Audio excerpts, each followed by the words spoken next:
Buenos días con todos, soy la doctora Isabel Sumalave, ginecóloga del Hospital Nacional Daniel Alcides Carrión. El día de hoy vamos a tocar un tema muy importante para muchas pacientes, ya que es un motivo muy frecuente en la consulta ginecológica. El tema que vamos a tratar es enfermedades de transmisión sexual más comunes en mujeres. Bueno, para comenzar, las ITS, como se conocen, las infecciones de transmisión sexual, se transmiten a través de las relaciones sexuales. Obviamente, algunos de estos microorganismos pueden también transmitirse a través de otros medios, ¿no? De la vía parenteral, pueden transmitirse a través del parto al bebé, y todo eso lo vamos a hablar el día de hoy. Bueno, dentro de las principales causas o el principal síntoma que pueden tener las pacientes, generalmente las mujeres, es el flujo vaginal, que es el motivo más frecuente de consulta, como les decía. El flujo vaginal en las pacientes va a variar dependiendo del microorganismo que esté implicado. Muy aparte del flujo vaginal, pueden presentar algunas otras lesiones en la zona genital o en la zona oral, dependiendo de cómo haya sido la relación sexual, ¿no? Entonces pueden presentar también lesiones como vesículas, ampollas, pueden presentar algunas úlceras, ¿no? Y dependiendo de cómo sea los síntomas que presenten, se puede ir sospechando qué germen es el que ha causado esta alteración.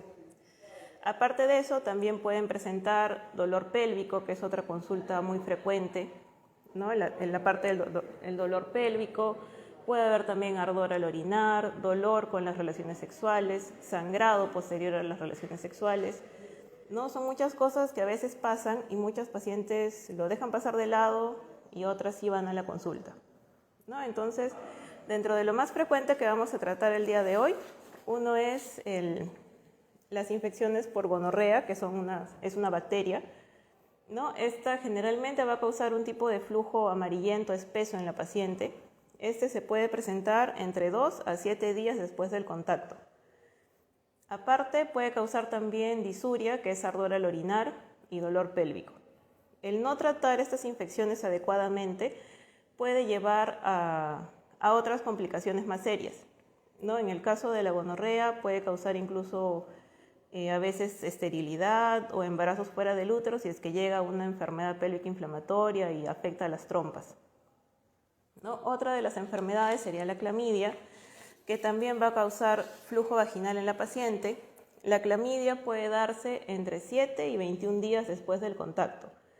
Entonces ya vamos viendo que va variando, ¿no? O sea, no necesariamente porque el contacto sexual fue hoy de repente y de aquí en 21 días me sale esto, o sea, más que todo para ver el tema de la historia sexual de la paciente. Otra de las enfermedades que podemos tener es la sífilis, que es una enfermedad bastante frecuente. Con el tema de la sífilis, lo que va a presentar la paciente son úlceras.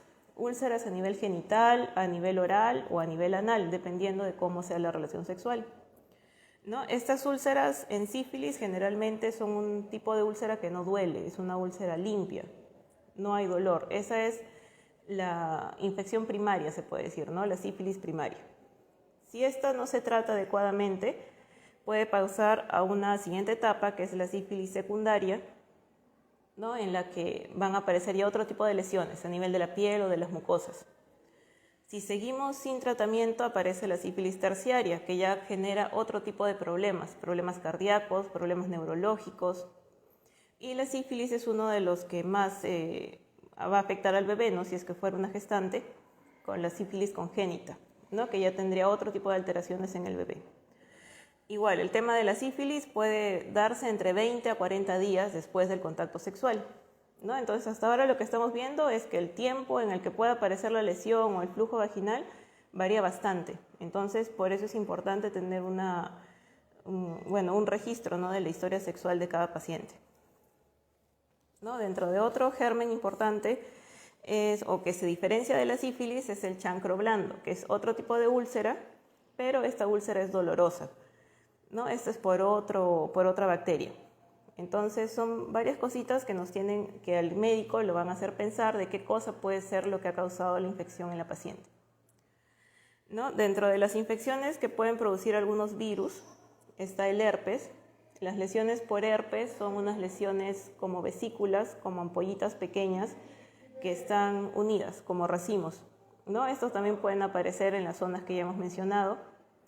Y el tema del herpes es que puede desaparecer y el virus se queda en el organismo, ¿no? Y pudiendo aparecer después cuando hay problemas con la inmunidad, ¿no? Si baja la inmunidad pueden volver a aparecer las vesículas o incluso un tema crónico que ya es el herpes zóster, ¿no? Que es otro tipo de manejo.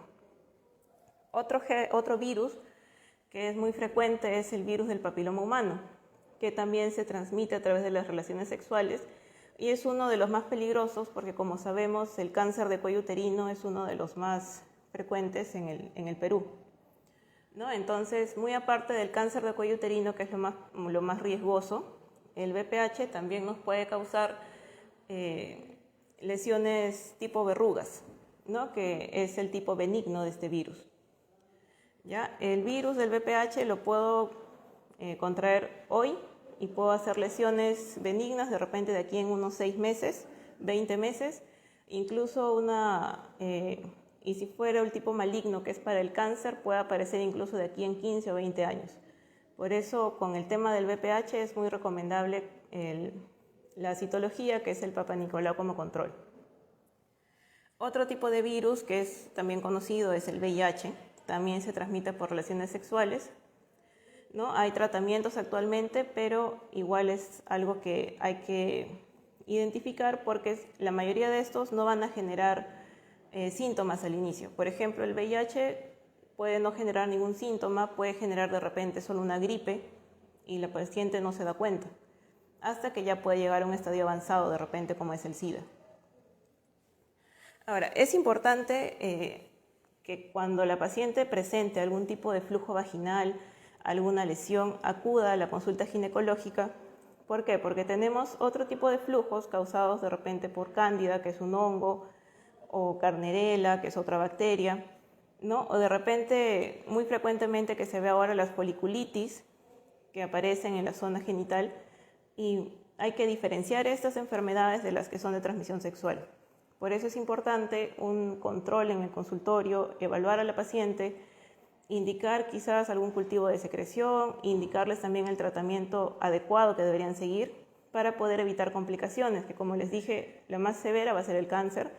Puede haber problemas de infertilidad, porque puede afectarse la parte de las trompas, puedan haber embarazos extrauterinos, ¿no? Si es que no tratamos esto adecuadamente,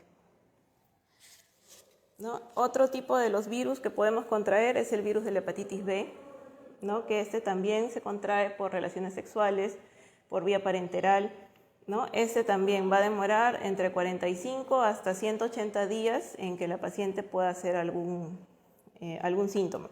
Generalmente no van a presentar ningún síntoma, generalmente se va a curar solo, pero sí hay un porcentaje de pacientes que pueden quedar como portadores crónicos, o sea, seguir transmitiéndolo a través de las relaciones sexuales. Bueno, como les hablaba de los otros virus y bueno, otros tipos de parásitos que también pueden transmitirse en las relaciones sexuales, que bueno, puede ser las ladillas o la sarna, ¿no? Que son otras cosas que también se pueden contraer de esa manera.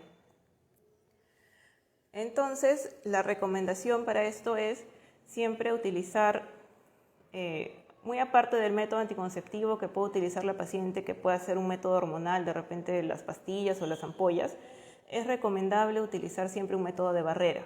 Un método de barrera es lo que nos va a ayudar a prevenir todo este tipo de infecciones, ¿no? Ya puede ser el preservativo masculino o el femenino, ¿no? Muy aparte de eso, la recomendación también es cuando la paciente presente alguna de estas molestias que se han mencionado el día de hoy, acuda a la consulta para dar un tratamiento adecuado y temprano, ¿no? Y no esperar a que esto avance más. Sobre todo si son gestantes, se recomienda también un manejo pronto porque muchas de estas infecciones pueden pasar al bebé, pueden causar varias complicaciones, desde una conjuntivitis hasta una neumonía o la muerte del bebito. ¿Ya? Entonces es muy importante este tema y vamos a responder ahora algunas preguntas que nos han enviado por inbox. Bueno, la primera pregunta es, ¿qué hacer si se sospecha de una ITS?